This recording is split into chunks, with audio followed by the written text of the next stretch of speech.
Երբևէ մտածել ես, թե ինչ է կատարվում այն ժամերին, երբ քաղաքը քնած է, երբ բոլորը հանգստանում են։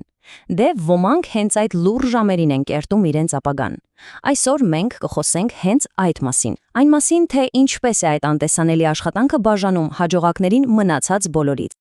Այս միտքը, գիտես, առաջին հայացքից շատ պարզ է թվում, բայց իրականում դրա մեջ թաքնված է հաջողության ամենամեծ ու ամենաանտեսված գաղտնիքներից մեկը։ Լավ, ո՞րն է այդ իրական առավելությունը։ Ինչն է, որ թույլ է տալիս ոմանց առաջ սլանալ, մինչդեռ մյուսները կարծես թե ուղղակի տեղում դոփում են։ Պատասխանը հավատա, ոչ թե բնատուր տաղանդի մեջ է, այլ մի շատ գիտակցված ու պարզ ընտրության։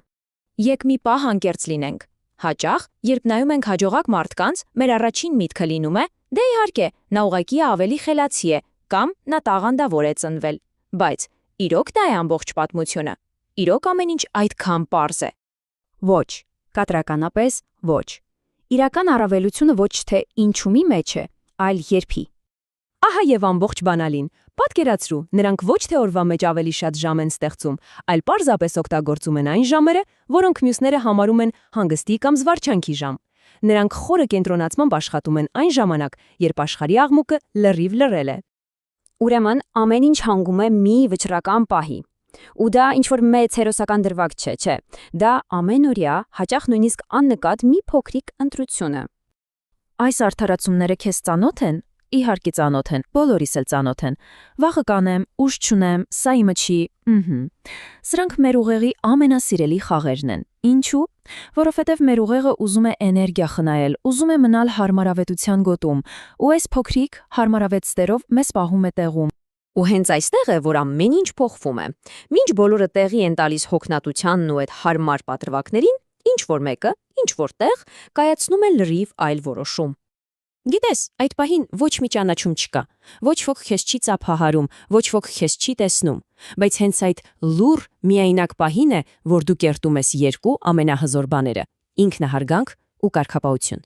Լավ, բայց դե ինչպիսի տեսք ունի այս անտեսանելի աշխատանքը։ Դե մոռացիր ֆիլմերի դրամատիկ մոնտաժների ու արագ հաջողության պատմությունների մասին։ Իրականությունը շատ ավելի, ասենք, միապաղաղ է, բայց եւ շատ ավելի արդյունավետ։ Իսկական աշխատանքը գլամուրային չի, հասկանում ես։ Այն չի արվում լայքերի կամ հետևորդներ հավաքելու համար, այն արվում է լռության մեջ, երբ ոչ ոք չի նայում, որովհետև միակ բանը, որն իսկապես կարևոր է, արդյունքն է, ոչ թե դրա մասին պատմելը։ Ու հետո հանկարծ կարծես թե ոչ մի տեղից նրանք հայտնվում են։ Հայտնվում են առաջին հորիզոնականներում լավագույնների ցուցակներում։ Շատերը դա կոչում են բախտ կամ մի գիշերվա հաջողություն, բայց իրականում դա հազարավոր անտեսանելի գիշերների քրտնաջան աշխատանքի արդյունքն է։ Ուրեմն, ինչպես անել սա։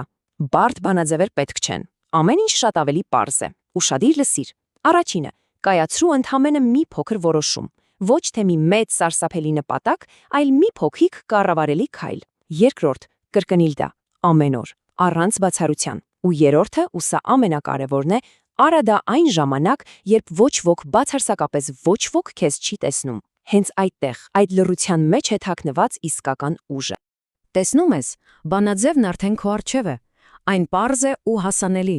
Հիմա հարցն այլևս ինչպես-ն է չէ, այլ արդյոք դու պատրաստ ես կիրառել այն։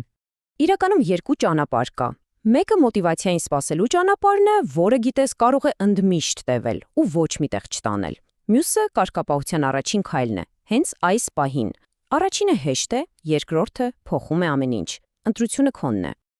Այսօր մենք խոսեցինք երբի կարևորության մասին, բայց սա իհարկե հավասարման միայն մի մասն է։ Գոյություն ունեն նաև ինչպեսի եւ ինչուի ռազմավարությունները, որոնք թույլ են տալիս ոչ թե ուղղակի շատ աշխատել, այլ աշխատել խելացի, նպատակային ու վերջիվերջո հաղթել։